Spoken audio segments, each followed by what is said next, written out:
Hey guys, I wanted to show you how we store our seeds from year to year. I'm going to talk about this box later. My father-in-law made me this beautiful box for Christmas last year, and it works as a great place to store our seeds.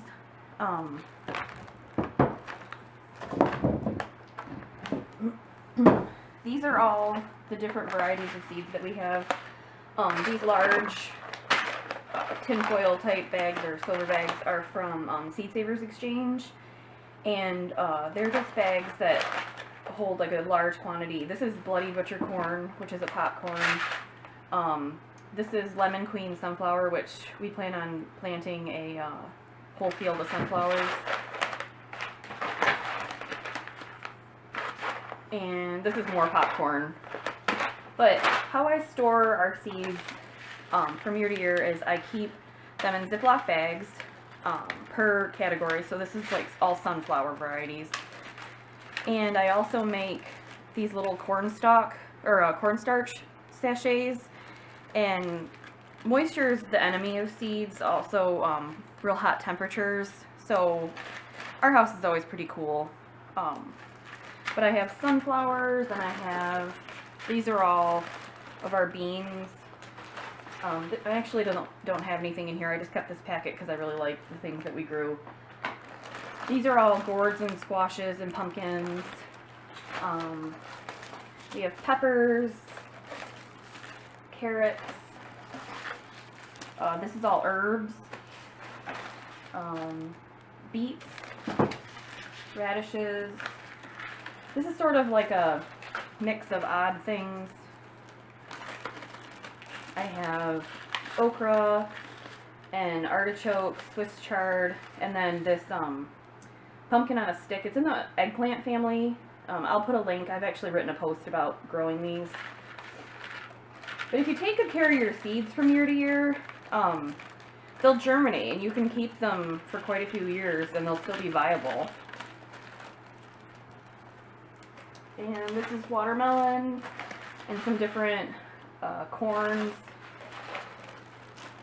We have, this is all different lavenders, celery, pickles, different lettuce varieties, tomatoes. I used to plant lots of different heirloom tomatoes, and I'd start them from home, but our local Wojo's carries a ton of different heirlooms, and it's just really easy to grow them from that. So we pretty much just buy tomato seeds now that we can't get at Wojo's. Spinach, and these are all broccoli, cabbages, Brussels sprouts, and then flowers. And in this top part, these are the seeds that I purchased this year. I already did a video on that. I will link that video here. But we have, I'm going to show you how to do one of those sachets in the peas. But I keep some extra envelopes in here for seeds. I got these little containers at the dollar store. They're really nice for saving seeds from year to year from the actual plant. And I have a Sharpie and some tape for labeling. These were some okra seeds. These were radishes. Some really beautiful scarlet runner beans. More of those. So here, I'll get into this box now. Oh, and I'll put a link. I actually have a post about how we saved our seeds. I'll put that in the description box.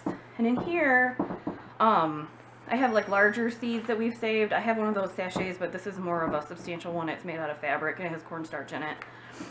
But these are all different pumpkin varieties that we've saved from year to year.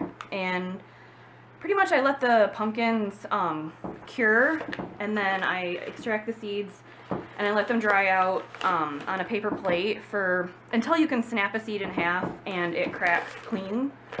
And then once they get to that point, I store them in envelopes here. So that's that box. Okay, so to make these cornstarch sachets, they're pretty easy. You just take a tablespoon or so of cornstarch and put it in the center of a coffee filter.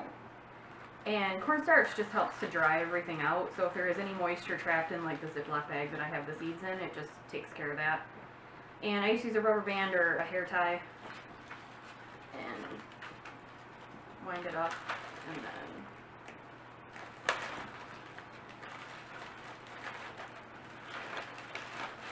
Just tuck it in the seeds. Try to get all the air out. And that'll keep them nice and dry.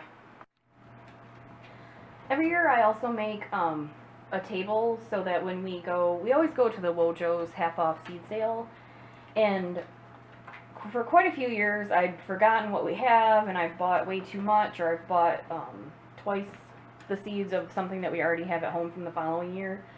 So I try to make these tables, and I just record everything that we have. So all of the pumpkins that we have, I write down the variety, any additional notes, like for Jaredell, I have the blue-green variety, or anything that just helps me identify the seed. And then I have the seed company, and I also record the amount. So like for Musky de Provence, we have very few. For Jaredell, we have a half a packet, and this is kind of like specific to what I know we need and what we have. So like if you're going to do something like this, you might have a different word that you choose to describe the amount. You could even count the seeds that you have. And then I also record the age that the seeds were packed for. So a lot of our seeds are from last year, like this Autumn Wings gourd variety here is from 2013.